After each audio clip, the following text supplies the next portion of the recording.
আর অবৈধভাবে জন্ম নিলে যে তাকে জারজ বলে, আর একটা পতিতার ঘর থেকে জারজ সন্তানই হয় সেটার প্রমাণ এই নিষ্কণ চৌধুরী নিজে দিছে। তখন তোর মতো এই অবৈধ মায়ের অবৈধ সন্তান নিষ্কণ চৌধুরী এক এক লাত্তিতে বুড়িগঙ্গায় যাবে।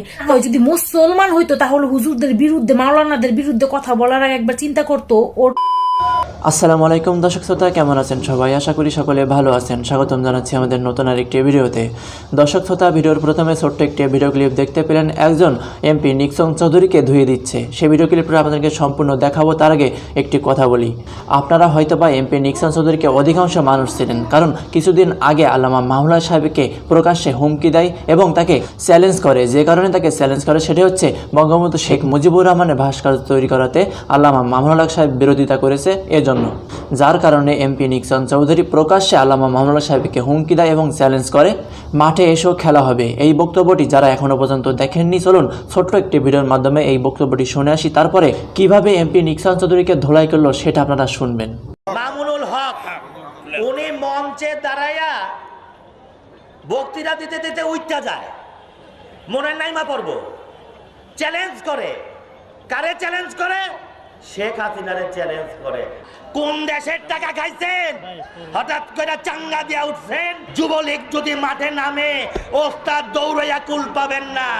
দর্শক শ্রোতা, এর আগে কিন্তু আমরা দেখেছি বঙ্গবন্ধু শেখ মুজিবুর রহমানের ভাস্কর্য তৈরি করা নিয়ে যখন থেকে আল্লামা মামুনুল হক সাহেব বিরোধিতা করে, তখন থেকেই ছাত্রলীগের কিছু লোকজন প্রকাশ্যে আল্লামা মামুনুল হক সাহেবকে বুড়িগঙ্গায় ভাসিয়ে দেওয়ার হুমকি দেয়। আরও অনেক নেতা মন্ত্রীরা আছে যারা ভাস্কর্যের বিরোধিতা করে, তাদেরকে ঘাড় মটকে দেবে। তো দর্শক, এই বিষয়গুলি নিয়ে নিক্সন চৌধুরীকে কিভাবে ধোলাই করলো, চলুন সেই ভিডিও ক্লিপটুকু আমরা দেখে আসবো। ভিডিওটি ভালো লাগলে অবশ্যই একটি লাইক করবেন, আর যারা নতুন দর্শক এসেছেন পরবর্তী ভিডিও পাওয়ার জন্য অবশ্যই চ্যানেলটি সাবস্ক্রাইব করে পাশে থাকা বেল আইকনটি অন করে রাখবেন।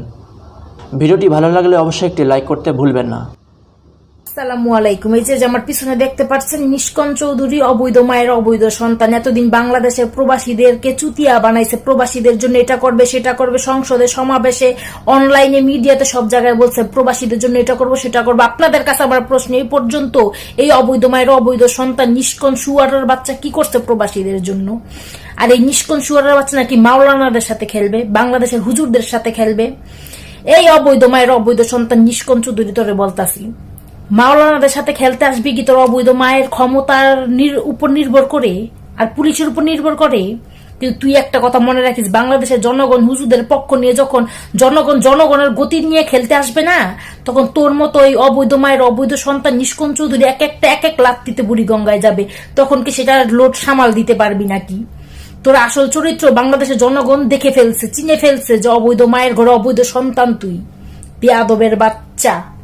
এই নিষ্কণ চৌধুরীর মতো একটা নাস্তিক, একটা অমানুষের বাচ্চাকে আমার ব্যাকগ্রাউন্ডে রেখে আমার ভিডিও করতে হচ্ছে, এটা আমার দুর্ভাগ্য। আর অবৈধভাবে জন্ম নিলেই যে তাকে জারজ বলে, আর একটা পতিতার ঘর থেকে যে জারজ সন্তানই হয় সেটার প্রমাণ এই নিষ্কণ চৌধুরী নিজে দিছে। কারণ গরিব আল্লাহ যেমন অবৈধভাবে জন্ম দিয়ে শেখ মুজিবুর বাংলার মাটিতে রাইখা গিয়া প্রমাণ দিছে যে এটা কি জারজ বলে, আর বর্তমান এরাও আওয়ামী লীগ, যুবলীগ, ছাত্রলীগ, দর্শন লীগ কইরা প্রমাণ দিছে যে লীগ যারা করে তারা অবৈধ মায়ের অবৈধ সন্তান। কারণ বৈধভাবে জন্ম নিতে গেলে হুজুর মাওলানা প্রয়োজন, কারণ ওর মায়ের বিয়াটা হুজুর মাওলানারই পড়াইব।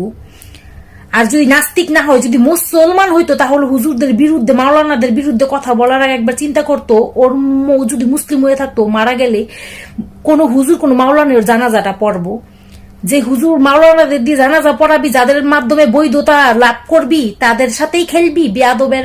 তো দর্শক শ্রোতা, ভিডিওটি এ পর্যন্ত। ভিডিও সম্পর্কে আপনার কোনো মন্তব্য থাকলে অবশ্যই কমেন্ট বক্সে আপনার মূল্যবান মন্তব্য লিখবেন। ভিডিওতে অবশ্যই একটি লাইক করবেন, আর ভিডিওটি বেশি বেশি করে শেয়ার করে দিবেন। আর যারা এই পর্যন্ত ভিডিওটি দেখলেন তাদেরকে অসংখ্য ধন্যবাদ। যারা নতুন দর্শক এসেছেন অবশ্যই চ্যানেলটি সাবস্ক্রাইব করে পাশে থাকা বেল আইকনটি অন করে রাখবেন। আল্লাহ হাফেজ।